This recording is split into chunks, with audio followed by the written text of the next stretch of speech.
শেখ হাসিনা এবং তার পরিবার গত 15 বছরের শাসনামলে কত টাকা লুটপাট করেছে তার সঠিক পরিসংখ্যান কিন্তু এখনো পাওয়া যায়নি।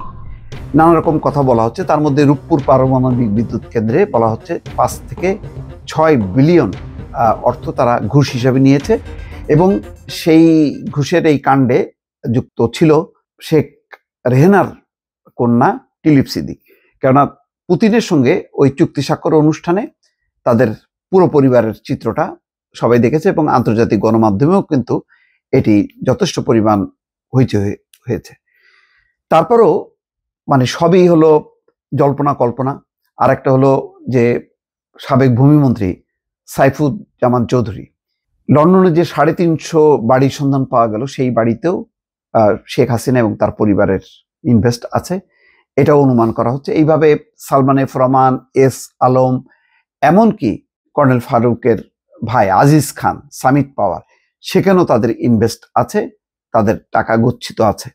তো সব মিলিয়ে যেহেতু তারা রাজনীতির কেন্দ্রবিন্দুতে ছিলেন, তাদের টাকাটা এই সমস্ত লোকগুলো প্রভাবশালীরা ক্যারি করেছে।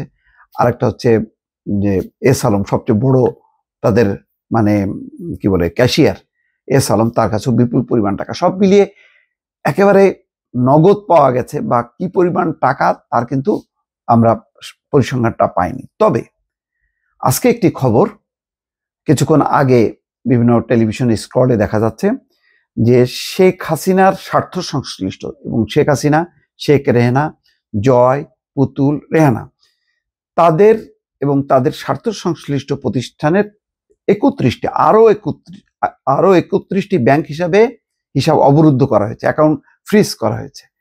31টি ব্যাংক অ্যাকাউন্ট অবরুদ্ধ করা হয়েছে, সেখানে জমার পরিমাণ 394 কোটি টাকা, ধরেন 400 কোটি টাকা। তাহলে কিন্তু সরকার মোটামুটি জব্দ করতে পারলো প্রায় 400 কোটি টাকা। এখন কোথায় মিলিয়ন মিলিয়ন টাকা, কোথায় বিলিয়ন বিলিয়ন টাকা, সেই টাকার কি হবে? এটা তো দেশে থাকা অর্থটা জব্দ করা হলো, কিন্তু বাইরের সেই টাকার কবে হদিশ পাওয়া যাবে, এটা হচ্ছে এখন প্রশ্ন। দর্শক, যেই সর্বশেষ 400 কোটি টাকা প্রায় যেটা জব্দ করেছে দুদকের বরাত দিয়ে যে খবরটা এসছে, তাতে বলা হচ্ছে যে এই পুরো পরিবার এবং তাদের স্বার্থ সংশ্লিষ্ট আরো 31টি ব্যাংক হিসাব অবরুদ্ধ করার আদেশ দিয়েছে আদালত।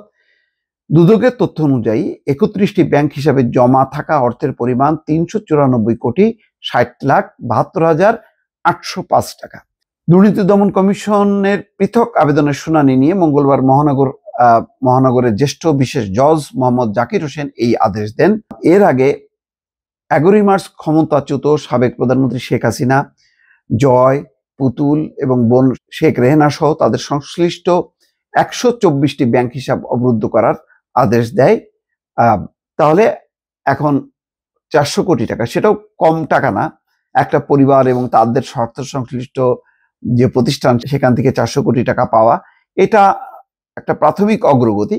কিন্তু চূড়ান্ত বিষয়টা হলো যে বিদেশি অর্থ পাচার, সেই অর্থ পাচারের একেবারে গোড়াতে যদি পৌঁছানো না যায়, তাহলে কিন্তু এই পাচার টাকা ফেরত আনা, বিশেষ করে এই সমস্ত গুরুত্বপূর্ণ পদে যারা আছেন, তারা আইনের বাইরে থাকবে এবং সেটা একটা হতাশার কারণ হবে বলে ধরা যেতে পারে। দর্শক, ভালো থাকবেন। আল্লাহ হাফেজ।